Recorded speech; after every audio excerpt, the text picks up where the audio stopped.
Surat napa niki, Pak? Ali Imran nggih. Ali Imran halaman kedua nggih. Bismillahirrahmanirrahim. Alhamdulillahirabbil alamin. Allahumma shalli wa sallim wa barik ala Muhammad wa ala ali Muhammad. Allahumma anfa'na bima 'allamtana wa 'allimna ma yanfa'una wa zidna ilma wa barik lana fi ilmina warzuqna al-ikhlasa fil qawli wal 'amali kamila. ونسألك اللهم علما نافعا لا ينسى وتوفيقا دائما آمين يا رب العالمين. Alhamdulillah kaum muslimin rahimani wa rahimakumullah. Hari ini kita sudah masuk tanggal 3 Sya'ban 1442. Tinggal 1 bulan lagi kita masuk bulan Ramadan. Mudah-mudahan Allah memberikan kita fadilah Lailatul Qadar secara sempurna. Amin ya rabbal alamin. Kita lanjutkan tafsir surah Ali Imran. Ini berarti halaman 52 surah Ali Imran ayat 10 sampai 15. Ini masih dalam program 1 hari 1 halaman tafsir Al-Qur'an. A'udzu billahi minasy syaithanir rajim. Innal ladzina kafaru lan tughniya 'anhum amwaluhum wala auladuhum minallahi syai'a wa ulaika hum waqudun nar kada'bi ali fir'aun walladzina min qablihim kadzabu biayatina fa'akhadhahumullahu bidhunubihim wallahu syadidul 'iqab. Qul lilladzina kafaru sayughlabuna wa yuhsyaruna ila jahannam wa bisal mihad. Ya, ini ada 2 bacaan ya. Boleh dibaca satughlabuna wa tuhsyarun, boleh juga sayughlabuna wa yuhsyarun. Dua-duanya qiraah yang mutawatirah. قد كان لكم آية في فئتين التقتا فئة تقاتل في سبيل الله وأخرى كافرة ترونهم مثليهم رأي العين والله يؤيد بنصره من يشاء إن في ذلك لعبرة لأولي الأبصار. Fi'ataini atau fiyataini, hamzahnya boleh diganti ya. Fi'atun atau fiyatun.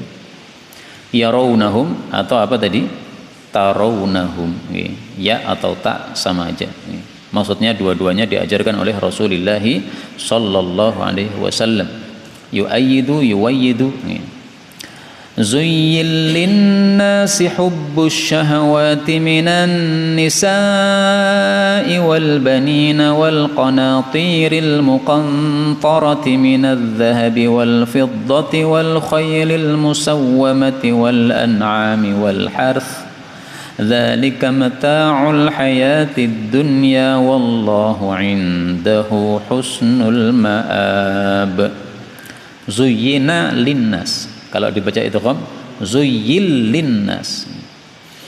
Qul a'unabbi'ukum bi khairin min dzalikum lilladzina ittaqaw 'inda rabbihim jannatun tajri min tahtihal anharu khalidina fiha wa azwajun mutahharatun wa ridwanun minallah wallahu basirum bil ibad. Ridwan boleh dibaca rudwan, ra-nya di dhammah ya, rudwan. Di semua Quran kata-kata ridwan boleh dibaca dengan rudwan, kecuali 1, yaitu kata-kata ridwan yang yang ada pada surah Al-Maidah. Di situ tidak ada satupun ulama qiraat yang membaca Ridwan, sehingga harus dibaca Ridwan ya, khusus pada surat apa? Al-Maidah dalam satu tempat. Karena itu memang ilmu qiraat ini harus ada gurunya, tidak bisa kita buat-buat sendiri. Kalau cocok di fathah, kalau cocok di kasroh, enggak begitu. Nah, surat Al-Maidah itu ada dua kata Ridwan. Yang pertama pada ayat kedua Ridwan, kemudian yang kedua pada ayat ke-16 Ridwan. Tapi yang hanya boleh dibaca Ridwan cuma pada ayat 15, pada ayat 16.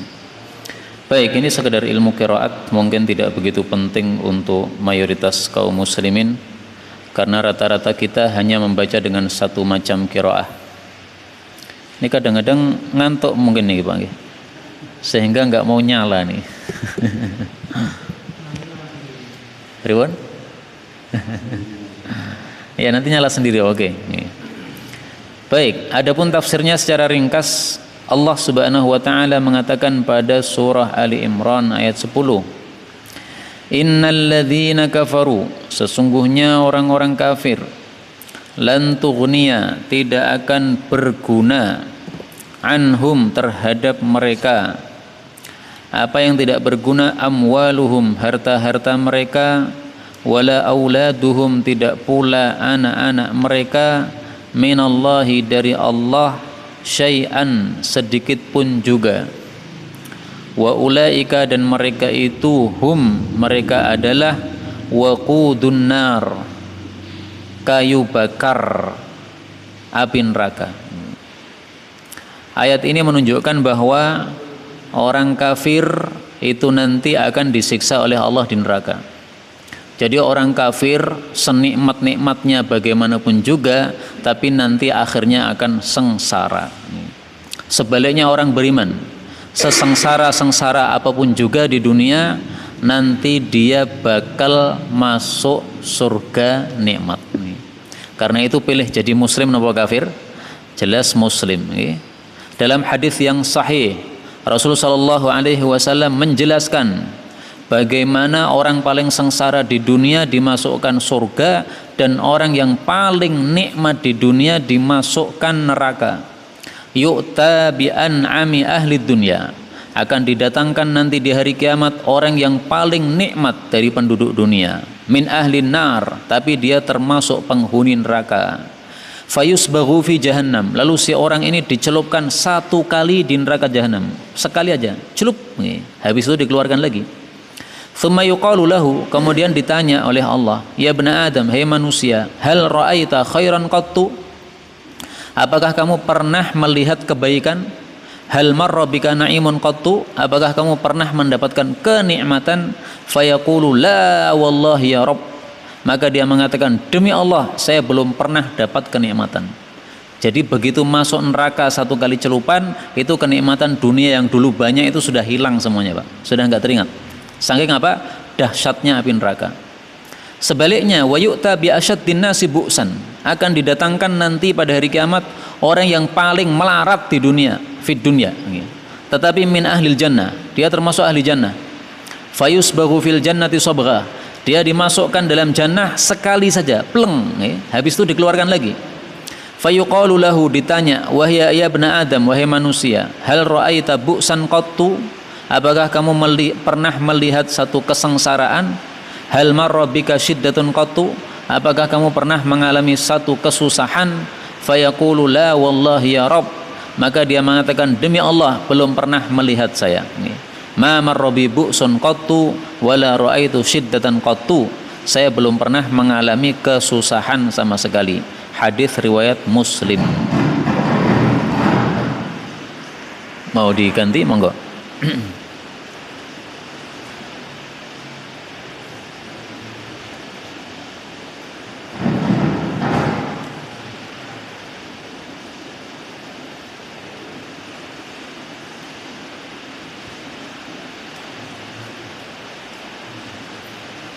Baik, Allah Subhanahu wa taala mengatakan pada ayat ini,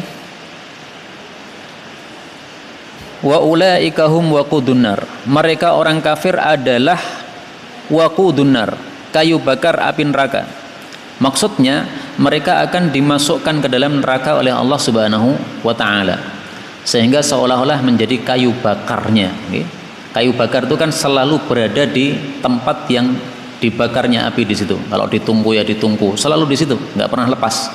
Nah, orang-orang kafir juga begitu, selalu di neraka, tidak pernah sama sekali keluar. Ayat ini semakna dengan ayat yang lain ketika Allah Subhanahu wa taala mengatakan innakum wa ma ta'buduna min dunillahi hasabu jahannam. Surah Al-Anbiya ayat 98. Ini nanti saya akan berusaha menafsirkan Quran dengan Quran, menafsirkan Quran dengan hadis Nabi sallallahu alaihi wasallam, menafsirkan Quran dengan perkataan para sahabat, menafsirkan Quran dengan perkataan para tabi'in. Karena urutan tafsir adalah yang paling bagus 4 ini. Kalau bisa tafsirkan Quran dengan ayat Quran yang lain. Kalau tidak ada, tafsirkan Quran dengan sabda Nabi sallallahu alaihi wasallam. Enggak ada juga, tafsirkan Quran dengan perkataan para sahabat, karena sahabat paling paham Quran setelah Nabi sallallahu alaihi wasallam. Kalau enggak ada juga, tafsirkan Quran dengan perkataan para tabi'in besar. Nah, di sini kita tafsirkan Quran dengan Quran. Maka yang dimaksud waqudun nar itu sama dengan pada surah Al-Anbiya ayat 98 Allah mengatakan innakum, sesungguhnya kalian, wa ma ta'buduna min dunillah, dan apapun yang kalian sembah selain Allah, yaitu berhala-berhala itu, hasabu jahannam, akan menjadi kayu bakarnya neraka jahanam. Jadi apa arti waqud? Arti waqud adalah kayu bakar. Taunya dari mana? Dari ayat yang lain. Allah menyebut hasabu jahannam. Hasab artinya kayu bakar. Kemudian Allah mengatakan kadabi, seperti kondisinya ali Fir'aun, pengikut Fir'aun, walladzina min qablihim, dan orang-orang sebelum mereka. Apa kondisi mereka?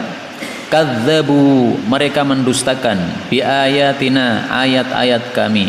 Akhirnya apa akibatnya? Fa'akhadahumullahu, lalu Allah pun menyiksa mereka, bidzunubihim, dengan sebab dosa-dosa mereka. Wallahu, dan Allah itu syadidu, dahsyat al-iqabi, siksanya.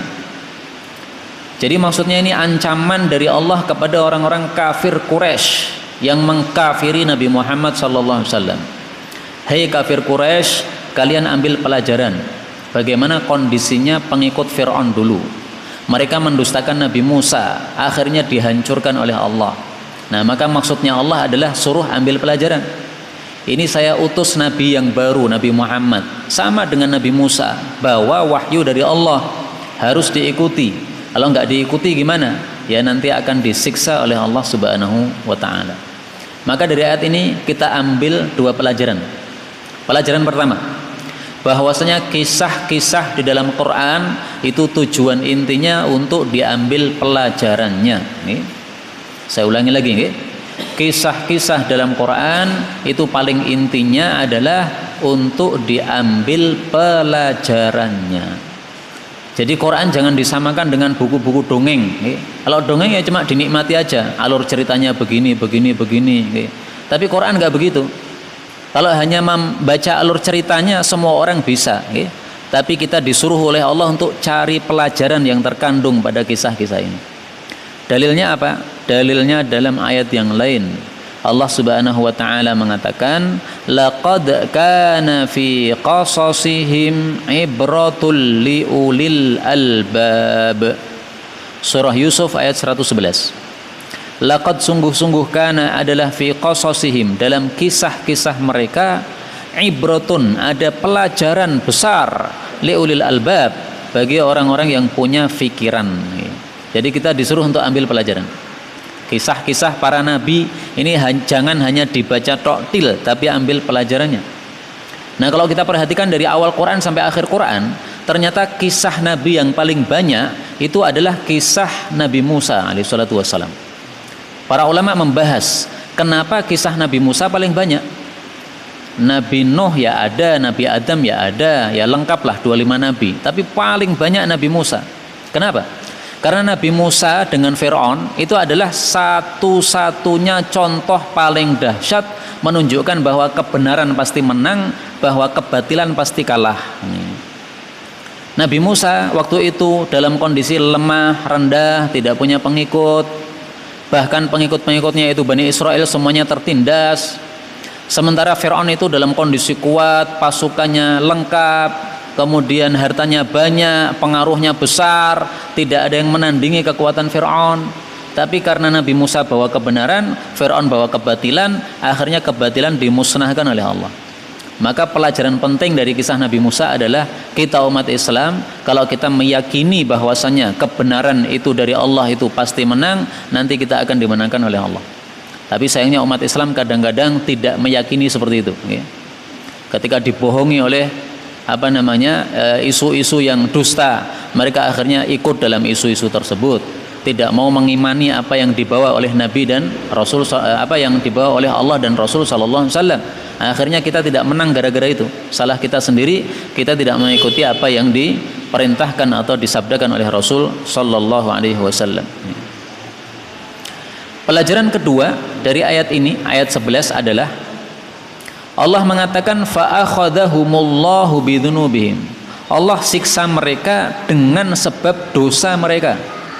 Pelajarannya apa? Berarti kalau ada orang berbuat dosa itu berhak disiksa oleh Allah. Kita melakukan dosa itu kalau seandainya kita langsung disiksa oleh Allah itu sudah berhak. Karena itu kita harus berhati-hati, jangan meremehkan dosa. Karena segala sesuatu yang ada di atas muka bumi ini hakikatnya adalah tentara-tentaranya Allah. Allah mengatakan dalam ayat yang lain, "Wa ma ya'lamu junuda rabbika illa hu." Surat apa niku? Surat Al-Muddatsir. Wa ma ya'lamu, dan tidaklah mengetahui junuda rabbika, tentara-tentara Allah, illa huwa, kecuali Allah saja. Surat Al-Muddatsir ayat 31. Allah mengirim misalnya lebah sebagai tentaranya untuk menghukum suatu kaum, sangat bisa. Allah mengirim belalang untuk menghukum suatu kaum, sangat bisa. Dulu di pesantren kami yang di Jawa Timur, itu ada seseorang yang suka memusuhi pesantren kami, Pak. Jadi dikit-dikit itu bikin masalah lah. Pesantrennya sebenarnya nggak ada masalah dengan masyarakat, tapi satu orang ini memang sukanya memusuhi. Nah, orang ini kemudian ketika dia itu mempunyai sawah, semua sawah-sawah di samping-sampingnya itu semuanya tidak ada yang rusak kecuali sawah dia saja. Allah Subhanahu wa taala kirim belalang atau apa ke sana, akhirnya sawah dia, khusus di sawah dia itu semuanya rontok padinya. Samping-sampingnya sebelahnya utuh, nggak disentuh sama sekali. Habis itu tampaknya dia sadar, sudah nggak berani lagi neko-neko sama pesantren. Kenapa? Nah, dia baru sadar bahwasanya ternyata Allah itu bisa kirim tentaranya berupa belalang dan sebagainya untuk merusak hartanya orang-orang yang durhaka kepada Allah Subhanahu wa taala. Demikian juga misalnya kita berbuat durhaka kepada Allah atau maksiat di suatu tempat, ketahuilah bahwa sekitar-sekitar kita itu adalah tentaranya Allah. Kalau kita bermaksiat di bawah pohon misalnya, pohon ini bisa saja disuruh oleh Allah, wahai pohon, bunuhlah orang yang di bawahmu ini. Tinggal pohon jatuh, sudah mati kita di bawahnya. Karena pohon adalah tentaranya Allah Subhanahu wa taala. Kita berada di kolam renang misalnya, maksiat kepada Allah, Allah sangat gampang untuk membuat bahwa airnya itu jadi tentaranya. Wahai air, kamu bunuh orang ini ya, maksiat sama saya dia ini. Kita berbuat riba misalnya, di mana? Di gedung suatu bank. Apakah gedung bank ini tidak bisa dijadikan oleh Allah sebagai tentaranya Allah? Wahai gedung, rontoklah kamu supaya orang ini mati di dalam situ. Rontok, mati kena bangunan gedung ini. Sangat bisa. Karena itu pelajaran yang kedua dari ayat ini adalah kita berhati-hati dari dosa. Karena dengan dosa itu fa'akhadahumullah, Allah berhak menyiksa pelaku dosa. Kemudian Allah mengatakan, qul, katakanlah, lilladzina kafaru, kepada orang-orang kafir, satughlabun, kalian itu akan dikalahkan. Kalau dibaca sayughlabun, mereka akan dikalahkan. Wa tuhsyarun, kalian akan dikumpulkan. Kalau dibaca wa yuhsyarun, dan mereka akan dikumpulkan. Ila jahannam, kepada neraka jahannam. Wa bisa, boleh juga dibaca wa bisa, dan seburuk-buruk al-mihadu, tempat tinggal. Jadi Rasulullah disuruh menyampaikan kepada orang kafir. Lah kalau sekarang Nabi sudah wafat, ya kita umat Islam disuruh sampaikan kepada orang kafir. Hei orang kafir, kalian pasti akan dikalahkan. Dikalahkan oleh siapa? Oleh kaum muslimin. Jadi yang dimaksud dikalahkan ini di dunia. Ibnu Katsir mengatakan satughlabun fid dunya. Kalian akan dikalahkan oleh kaum muslimin di dunia. Mungkin ada yang bertanya, Pak, lah sekarang kok umat Islam yang kalah? Palestina masih dikuasai Yahudi. Yahudi kan kafir itu. Di sini Allah mengatakan satughlabun, kalian akan dikalahkan, tapi malah mereka berkuasa. Nah, jawabnya adalah bahwa yang pertama, Allah memberikan pertolongan itu kalau umat Islam memenuhi syarat untuk diberi pertolongan. Sekarang ini umat Islam belum memenuhi syarat untuk diberi pertolongan. Umat Islam satu sama lain saling tengkar. Satu kelompok pengajian dengan kelompok pengajian yang lain beda pendapat dikit aja sudah tengkar, saling tuduh dan sebagainya. Ini menyebabkan Allah tidak turunkan berkah. Allah mengatakan dalam Al-Quran, ya, wala tanaza'u fatafshalu wa tadhhaba rihukum. Surah Al-Anfal ayat 46. Jangan saling berselisih wahai umat Islam, kalian akan jadi lemah dan akan lenyap kekuatan kalian. Nah, ini terbukti umat Islam tidak bersatu, akhirnya Allah cabut kekuatan umat Islam, rendah di mata orang-orang kafir. Coba kalau di masa sahabat Nabi SAW, ketika masih ada para khalifah yang 4, tidak ada perselisihan di antara para sahabat, perselisihan hanya sekedar perselisihan biasa yang tidak menyebabkan perpecahan, maka itu Allah masih turunkan berkah. Nah, sekarang ini umat Islam kalah, kenapa? Tidak memenuhi syarat dapat pertolongan. Ini jawaban pertama. Yang kedua, di sini Allah mengatakan satughlabun, akan kalian dikalahkan. Jadi bukan harus setiap saat dikalahkan, tapi akan dikalahkan. Artinya suatu saat nanti orang kafir pasti kalah. Sekarang Palestina dikuasai Yahudi, oke, nggak ada masalah. Nanti akhirnya pasti mereka akan lenyap juga. Dalilnya apa? Hadis yang sahih tentang Imam Mahdi, di mana Imam Mahdi akan memimpin umat Islam perang melawan Yahudi, melawan Nasrani bersama Nabi Isa alaihissalatu wassalam. Nabi Isa akan membunuh Dajjal. Sampai waktu itu nanti semua benda-benda ini akan membantu umat Islam untuk membunuh orang-orang Yahudi. Ada Yahudi sembunyi di balik batu. Batu mengatakan, hei Muslim, belakangku ada Yahudi nih, bunuh nih.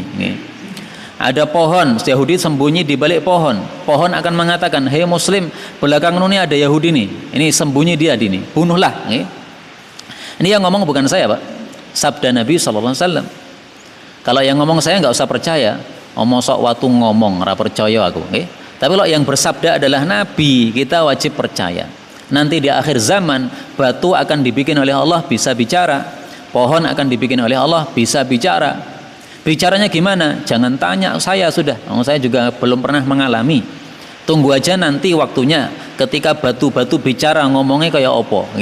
Apakah seperti mulut bergerak-gerak, ataukah cukup suara saja tanpa ada mulutnya? Ya pokoknya Nabi mengatakan batu berbicara, selesai masalah.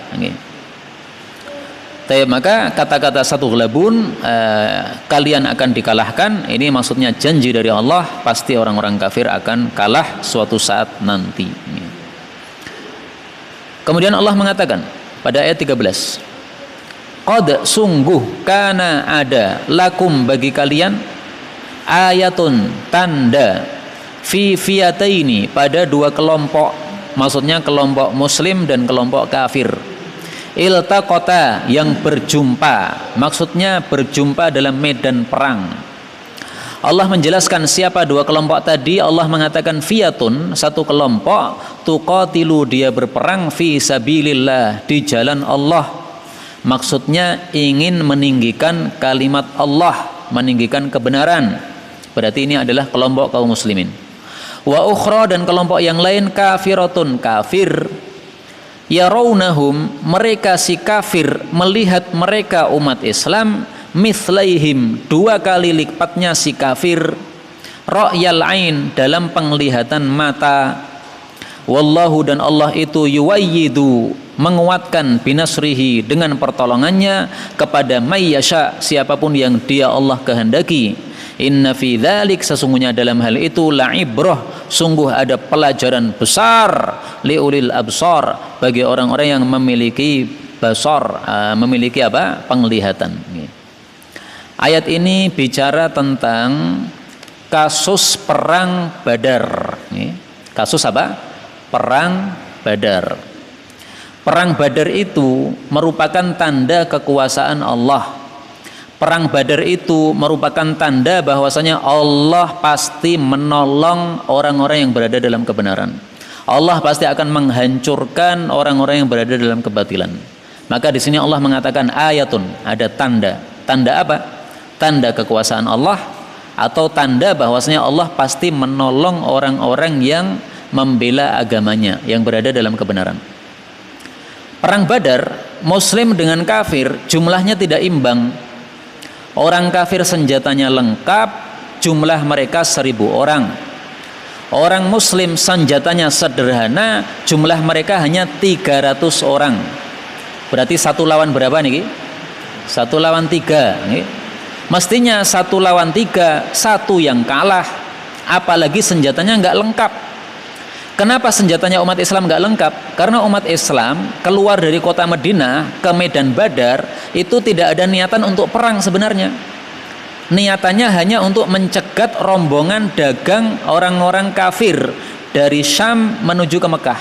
Jadi gini, ini Mekah di selatan, ini Madinah di utaranya, Syam itu di utaranya lagi. Orang kafir itu biasanya mereka punya rombongan dagang dari Mekah menuju ke Syam. Nah, otomatis kan melewati Madinah nih. Nah, mereka ketika pulang dari Syam, atau mereka ketika berangkat dari Syam, ketika pulang kayaknya, Rasulullah mendengar berita, oh mereka pulang dari Syam. Nah, berarti mereka bawa duit banyak karena sudah pulang dari bisnis mereka. Dicegat oleh Rasul sallallahu alaihi wasallam. Beliau bawa 300 pasukan untuk cegat mereka. Jadi tidak ada niatan sama sekali untuk perang. Sehingga senjatanya ya ala kadar lah. Orang kalau zaman dulu kan memang pasti keluar rumah bawa senjata. Tapi senjata perang dengan senjata ala kadar berbeda. Kalau perang pasti lengkap, pakai tameng, pakai apa, helm besi dan sebagainya. Nah, ini cuma ala kadar aja.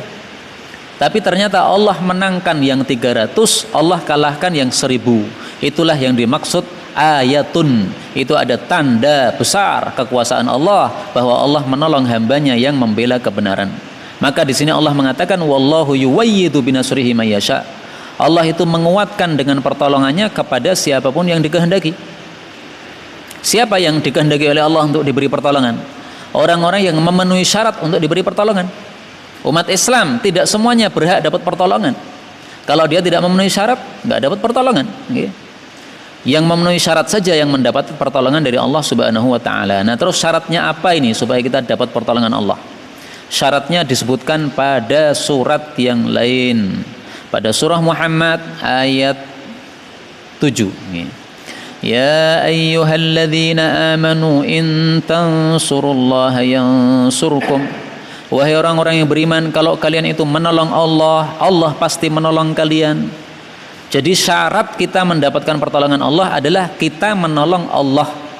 Maksud menolong Allah adalah menolong agama Allah. Maksud menolong agama Allah adalah kita mentaati Allah Subhanahu wa Ta'ala. Kalau kita tidak mentaati Allah, itu berarti tidak menolong agama Allah.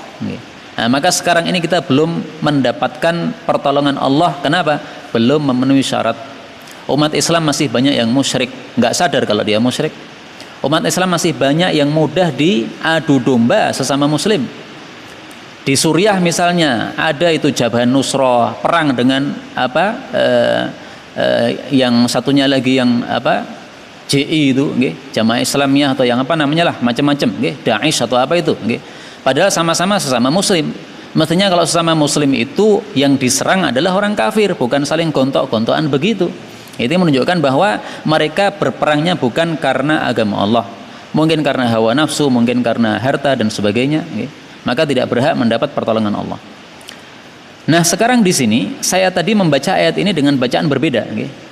Wa ukhra kafiratun tarawnahum mithlaihim ra'yal 'ain. Kalau dibaca tarawnahum berarti terjemahnya berubah. Tarawnahum, kalian umat Islam melihat mereka orang kafir, mithlaihim, 2 kali lipat mereka, Kalau dibaca yarawnahum, mereka orang kafir melihat umat Islam mislaihim, 2 kali lipat orang kafir. Jadi maksudnya gini, jumlah muslim 300, jumlah kafir 1000. Orang kafir ketika melihat orang Islam itu tampaknya 2 kali lipat. Berarti berapa? 2 kali lipatnya orang kafir, 2000. Jadi orang kafir melihat, kok akeh men umat Islam 2000. Padahal jumlahnya umat Islam 300. Kok bisa mereka melihatnya itu banyak begitu? Karena Allah kirim pasukan-pasukan dari langit, yaitu apa? Para malaikat. Nah, begitu malaikat-malaikat turun itu ke dalam perang Badar itu, maka orang-orang kafir melihat umat Islam sangat banyak, sehingga mereka ketakutan. Nah, ketakutan inilah yang diinginkan oleh Allah. Kalau orang sudah ketakutan, itu sudah separuh kekalahan. Nah, maka Allah ingin kalahkan orang kafir dengan cara mereka dibikin takut oleh Allah. Kalau dibaca tarawnahum mithlaihim, kalian umat Islam melihat orang kafir 2 kali lipatnya, berarti umat Islam melihat orang kafir itu 2 kali lipat dari sebenarnya. Sebenarnya kan mereka itu apa? 1000. Lah umat Islam melihatnya, wah kok mereka kok 2000, padahal kita hanya 300 menghadapi 2000. Wah, nggak bisa ini udah. Udahlah kalau begitu minta tolong kepada Allah. Nah, sehingga umat Islam dahsyat doanya kepada Allah. Mereka sudah tidak menganggap bahwa dirinya punya apa-apa lah. Udah mengucapkan la haula wala quwwata illa billah. Serahkan urusan semuanya kepada Allah. Nah, hamba itu kalau sudah menyerahkan urusannya semua kepada Allah, saat itulah Allah turunkan pertolongan. Kalau seorang hamba sombong, aku pinter. Kita pasti menang karena jumlah kita banyak. Orang kafir cuma sedikit, kita hadapi pasti mereka lari-lari sudah.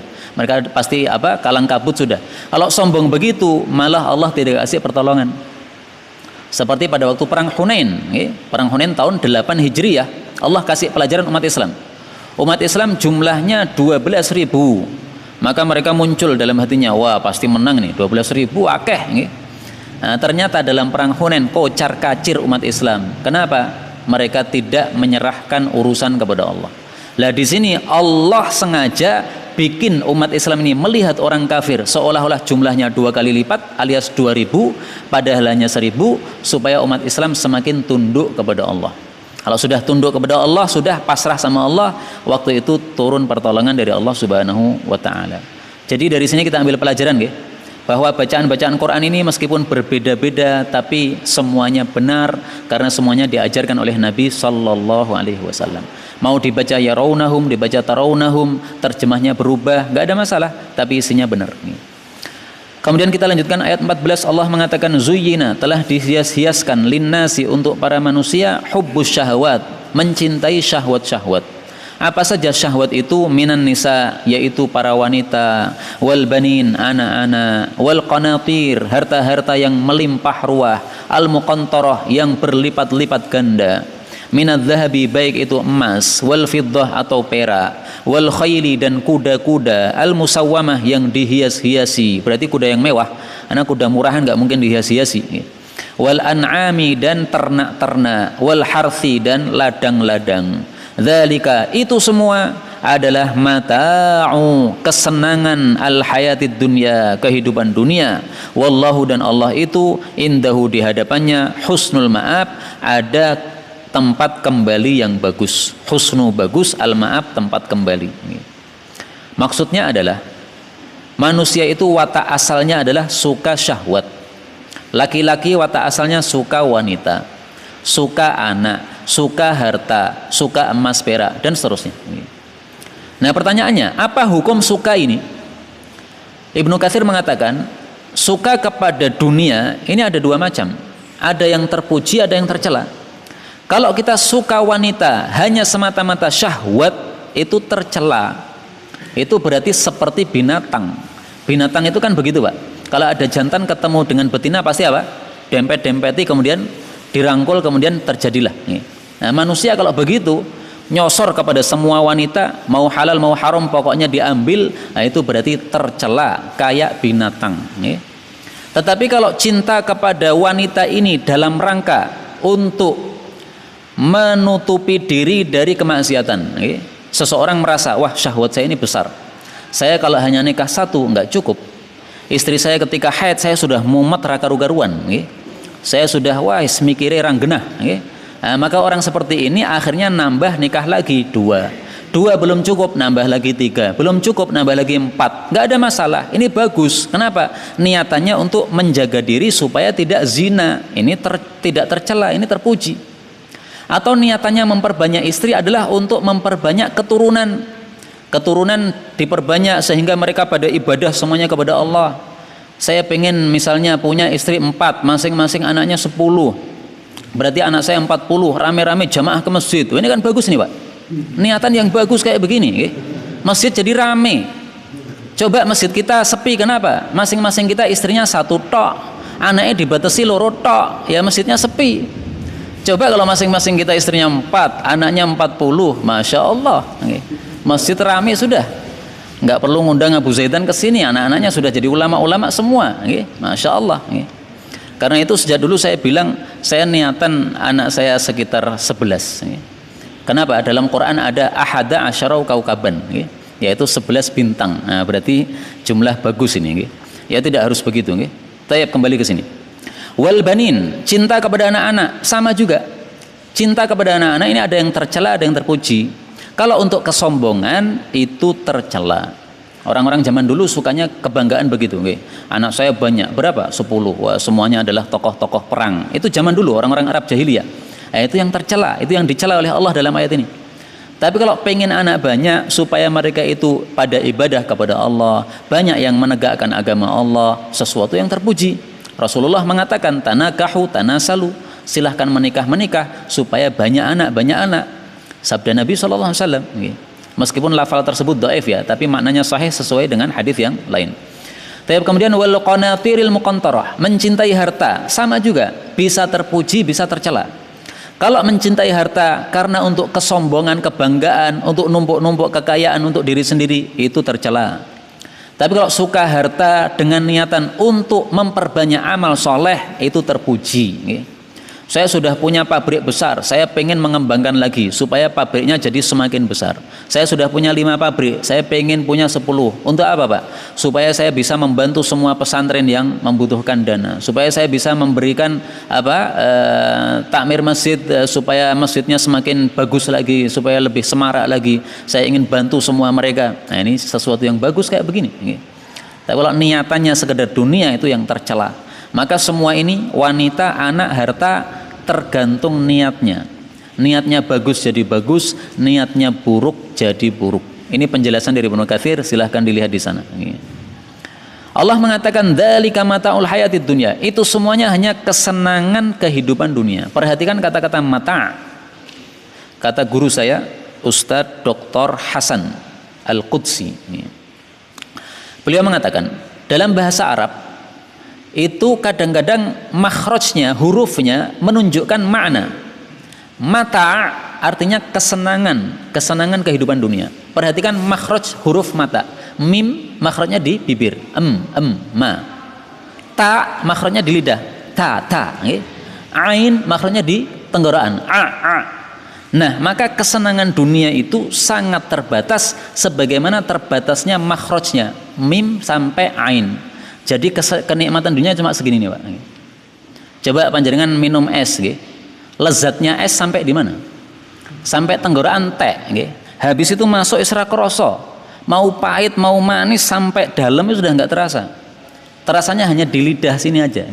Nah, maka kenikmatan dunia itu hanya segini. Itu yang atas. Sing bawah nggih padha nggih semeten nggih. Tidak usah dijelaskan nggih. Malah porno nggih. Kemudian Allah Subhanahu wa taala mengatakan, "Qul katakanlah, a'unabbi'ukum, apakah mau saya beritahukan kepada kalian bi khairim min dzalikum, dengan yang lebih baik daripada itu, daripada dunia tadi, yaitu apa? Lilladzina taqau, bagi orang-orang yang bertakwa, inda rabbihim, di hadapan Rabb mereka ada jannatun, ada kebun-kebun, tajri yang mengalir, min tahtiha, di bawahnya, al-anharu, sungai-sungai, khalidina, mereka kekal, fiha, di dalam jannah, wa azwajun, dan istri-istri, mutahharatun, yang disucikan, waridwanun, dan keridhaan, minallahi, dari Allah, wallahu, dan Allah itu basirun, maha melihat, bil ibad, terhadap para hamba. Ayat ini maksudnya Allah ingin mengubah pemikiran manusia. Yang manusia watak asalnya selalu mikir dunia, mikir duit, mikir kaya, mikir enak gitu. Nah, oleh Allah disuruh mikir yang lain. Coba kamu mikir itu jangan dunia tok, mikir yang lebih baik daripada dunia. Bi khairim min dzalikum. Nah, maka ini perbedaan inti antara muslim dengan kafir gitu. Kalau muslim yang benar loh Islamnya gitu, itu mikirnya jauh ke depan, yaitu masa depan akhirat. Itu orang muslim yang sebenarnya. Kalau orang kafir nggak akan mikir masa depan. Kenapa? Nggak percaya dengan akhirat. Mereka hanya mikirnya dunia tok. Sehingga mereka berusaha bagaimana mengumpulkan dunia sebanyak-banyaknya. Tidak peduli mau halal mau haram, pokoknya semuanya dikumpulkan. Kalau muslim nggak. Kalau halal ambil, haram nggak berani. Kalau sudah diambil sudah banyak, tidak untuk dinikmati, enggak, tapi untuk dicelengi di akhirat. Ada pembangunan masjid, dia ikut. Kenapa? Ini celengan saya di akhirat. Ada wakaf untuk pesantren, dia ikut. Kenapa? Ini celengan di akhirat. Ini perbedaan inti antara muslim dengan kafir. Bisa dilihat pada ayat yang lain. Allah Subhanahu wa taala ketika menyebutkan tentang orang-orang kafir itu adalah pada surat apa itu ya? Ar-Rum ya. Coba saya lihat ya. Ya'lamuna zahiram minal hayatid dunya. Surat Ar-Rum ayat 7. Mereka orang-orang kafir itu hanya mengetahui yang zahir dari kehidupan dunia. Wa hum 'anil akhirati hum ghafilun. Sementara mereka itu lalai dari akhirat. Nah, ini sifatnya orang kafir. Hanya tahu dunia, hanya tahu yang di depan mata. Yang di balik mata yaitu akhirat nggak pernah memikir. Maka orang Islam jangan begitu. Kalau orang Islam pikirannya hanya dunia tok, bagaimana supaya dia kaya dan sebagainya untuk kenikmatan dunia tok, tidak mau memikirkan masalah akhiratnya, ini menunjukkan dia terjangkiti pemikiran kafir. Jadi dia orangnya muslim tetapi pikirannya pikiran orang kafir. Orang kafir yang berhak untuk berpikir seperti ini, orang muslim nggak berhak. Karena apa? Muslim percaya dengan adanya akhirat, maka dia harus mencari bagaimana di akhiratnya nanti supaya dia mendapatkan bekal yang banyak. Karena itu kaum muslimin rahimani wa rahimakumullah, satu perkataan yang sangat bagus sekali dari sebagian ulama, saya pernah membaca dalam satu kitab, bahwa semua para sahabat Nabi tidak ada satu orang pun dari mereka kecuali pasti sudah punya wakaf. Kenapa? Karena mereka tahu bahwasanya wakaf itu menyebabkan pahala mengalir terus meskipun kita sudah mati. Ma min ahadin minas sahabah illa walahu waqaf. Tidak ada satupun sahabat Nabi kecuali pasti punya wakaf. Mungkin itu wakaf masjid, mungkin itu wakaf pesantren kalau zaman sekarang ya. Wakaf kitab, wakaf apapun ya. Karena itu hendaklah kita berpikir apa yang menjadi celengan kita seandainya kita mati, maka celengan itu masih ngalir pahala terus pada kita sampai akhirat nanti ya. Kalau misalnya ustadz ya gampang aja lah ya. Kalau ngajar niatnya yang ikhlas, kajiannya direkam seperti ini, mudah-mudahan masih bisa dinikmati meskipun lewat YouTube dan sebagainya oleh orang-orang berikutnya, mungkin sampai 100 tahun, mungkin sampai 1000 tahun berikutnya. Nah, ini jadi celengan dia. Nah, bagi yang kaya mikir bagaimana supaya duitnya itu bisa menjadi celengan dia. Kalau orang punya ilmu kan berarti ngambil celengannya dengan ilmunya. Orang punya duit ya berarti ngambil celengannya dengan duitnya dan seterusnya. Semua kita pasti punya andil wakaf, pasti bisa. Karena untuk membangun masjid misalnya tidak harus banyak duitnya. Kita punya 50.000, ikut bangun semennya saja 50.000. Sudah, itu sudah jadi masjid, dia dapat pahala terus. Selama masjid itu dipakai, pahala ngalir sama dia. Mudah-mudahan kita semuanya diberi ridha oleh Allah Subhanahu wa taala sehingga masuk dalam jannah tanpa hisab, tanpa azab. Amin ya rabbal alamin. Oh ya, sebagai penutup, di sini disebutkan istri-istri yang disucikan, maksudnya wanita-wanita dalam jannah itu semuanya disucikan dari segala kekotoran. Tidak ada ingus, tidak ada ludah, tidak ada ngiler, tidak ada pipis, tidak ada haid, tidak ada berak, tidak ada kentut dan sebagainya. Jadi perbedaan wanita surga dengan wanita dunia adalah wanita dunia secantik apapun pasti ada kekotorannya. Wajahnya aja dikumpulkan, dari telinganya keluar apa? Napa nih Pak? Curak nggih. Dari matanya keluar blobok, dari hidungnya keluar umbel atau upil, dari mulutnya keluar gudal, ludah, iler dan sebagainya. Itu baru wajah nggih, belum dikumpulkan. Itu secantik apapun wanita di dunia begitu. tapi di akhirat nggak ada sama sekali. Mudah-mudahan istri kita di dalam akhirat diperbanyak oleh Allah Subhanahu wa taala. Amin ya rabbal alamin. Wallahu a'lam bissawab. Walhamdulillahi rabbil alamin.